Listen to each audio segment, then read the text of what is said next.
Jimmy! Jimmy! Did we ever get finished Godzilla vs. Dip Kong? Bitch. I'm gonna talk about Godzilla vs. Kong 2. Dawn of Monkey and Lizard versus Monkey and Lizard. But you finished the trailer! You did a trailer, Dibby! You're a trailer.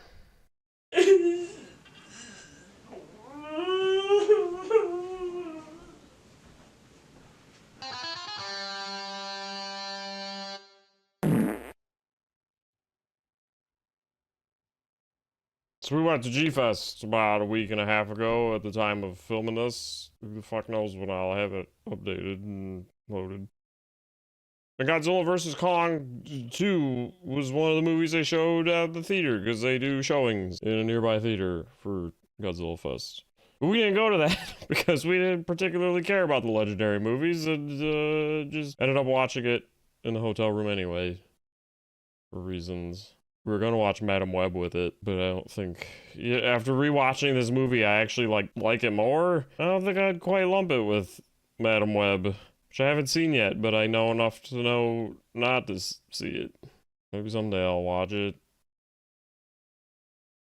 I don't know though, I was half drunk and zoned out a lot during the movie because I'd already seen it. So this was like a rewatch and I didn't pay the most attention, which I think helped me skim through it and like it more. But of course, after fucking seeing it again, I decided I liked it enough to wish to have seen it in the theater for G-Fest things.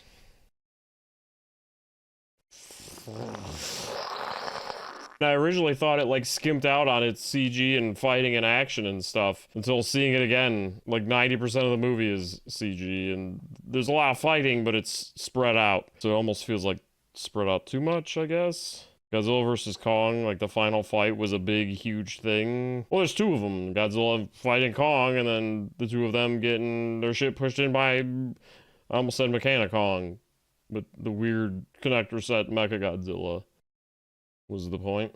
Those two fights just felt a lot bigger, I guess. So yeah, one of the first things you can notice when the trailers came out, even having to see this fucking movie, is that some monsters have made changes. I wonder why they made those changes. Probably because there's already been a monkey and lizard movie, and that sold toys, and now they gotta sell more toys. So they gotta change Godzilla to be slimmer and pinker, and Kong is like older, and for some fucking reason he just looks really, really old.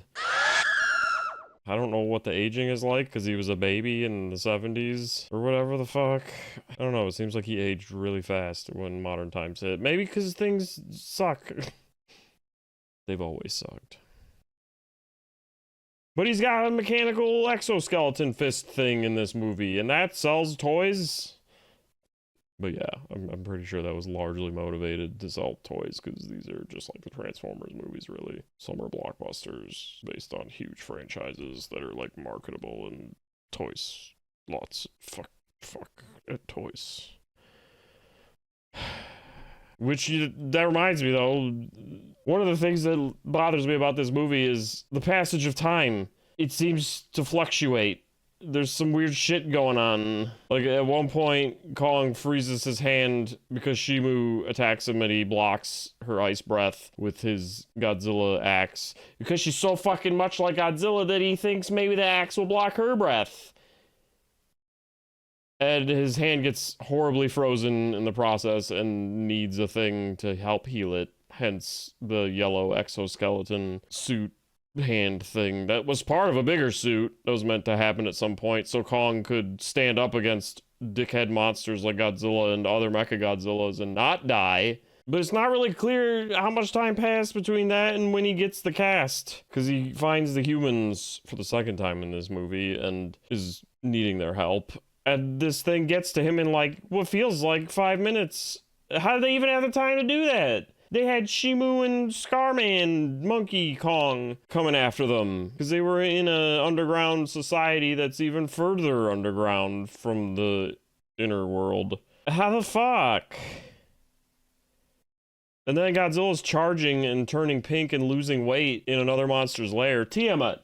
He kills the shit out of her because he needs her lair to gear up to fight against Skar and Ice Queen Godzilla. And so he swims into this monster lady's lair, kills her, and hibernates in it for who knows how long. Apparently, nobody does fucking know, because that also felt like 5 minutes, but it was long enough for him to change and charge a lot.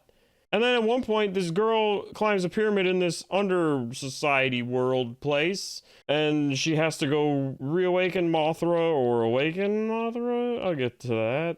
And the fucking thing is like a sheer wall of steps. It's about as steep as a staircase can get before it becomes a wall. And it seems to go up for like a mile, and she appears to get up there in 10 seconds or something. I don't even know. Which brings me to the point of Mothra. They just kind of pull that out of their ass. They get to this underworld, the main generic cast of human annoying people get to this place. The deaf girl that speaks to Kong through sign language returns in this movie, and she came from an island, and they find another place her people come from in sort of an underground place. In the place that's deeper within the inner world. And she's like destined to wake up Mothra, who will then unite Monkey and Lizard to face Monkey and Lizard in a climactic battle for the world. But like, yeah, it's like, okay, here's Mothra. Is it the same Mothra from before? Because it doesn't hatch from an egg or anything. It just kind of like, she just sort of appears and teleports or something. I was a little drunk. But then there's a cool moment where Kong is trying to get Godzilla's help because his hand has been frozen by Shimo, and he's trying to go back to the surface and knows he needs Godzilla's help, and he knows Godzilla will just automatically sense he's there, get pissed, and go after him. And so they have a cool little fight, like a rematch, and with this exoskeleton, he stands more of a chance. But then Mothra has to break it up. And Godzilla seems to recognize Mothra. Is it because he's seen a Mothra? But this Mothra seems like they know them. There's a fucking train. So I'm thinking it is the same Mothra that sacrificed herself to help him in King of the Monsters. And he seems to think it is. And Kong and Godzilla roar together with Mothra sitting on a pyramid while everyone in the area should be getting liquefied by their roars. But they're not, because fuck it. And how radioactive is Godzilla now? His energy output, or energy absorption and holding capabilities are bigly different. But it's not really clear if he's radioactive anymore. There wasn't really a point, I was just wondering that, because they were awfully close to him when he and Monkey were yelling together. But that was a very cool point when they're like fighting, because it was cool to see them have a rematch, and Godzilla was like just hella pissed he was even there. He's like, you're on my fucking surface of the planet again? The agreement was you go rule down there and I rule up here, and if I see your ass, you're gonna get got. And he's like tackling him through pyramids and shit. It was great. And Godzilla was living, I think, in the Roman Colosseum, just sleeping. He goes back there at the end of the movie when all is said and done, and it's just his lair now. That's his thing. He moves in and just takes over people's lairs. He also ate a lot of nuclear plants to try and power up for Long Kong and Ice Godzilla. Because, yeah, turns out Long Kong has a whole colony of Kongs under his rule within, like, a deeper part of the world. But not quite as deep as where the Mothra people live. Still pretty deep. And every Kong that isn't Kong is crusty as fuck. Except for what appears to be Long Kong's baby, because it's the only other Red Kong. Aside from a even smaller baby Red Kong, you see what I believe is a female Kong holding. There's a lot of fucking Kongs in this. And Kong fucking, I assume. Which actually, that was a good accidental segue. There's the characterizations of the kaiju in this are cool. You get to see a lot of like Kong bonding with Long Kong Jr. when he like earns his trust by keeping him alive and feeding him. Because Kong fights a bunch of Kongs that want him kind of dead immediately for reasons. And you get that famous scene where he grabs Long Kong Jr. and is smacking the other Kongs with him. It's a resilient little shit. But little Kong ends up helping him a couple times. He leads him back to like the colony of Kongs. Presumably, I don't believe it was to trap him, but to get him to either help or just meet the other Kongs. because that's what Kong had been searching for this whole time. At one point, he has a tooth infection, and that's the first time he begs humans for help. That was not really even important. Godzilla is once again an asshole, like in the first Godzilla vs. Kong. He senses anybody that's not a Godzilla, and is just like, I need to fucking kill them. Get off my planet, you bitch. And he even does like an evil smirk at one point again. I don't remember when though. I just made a list point of it.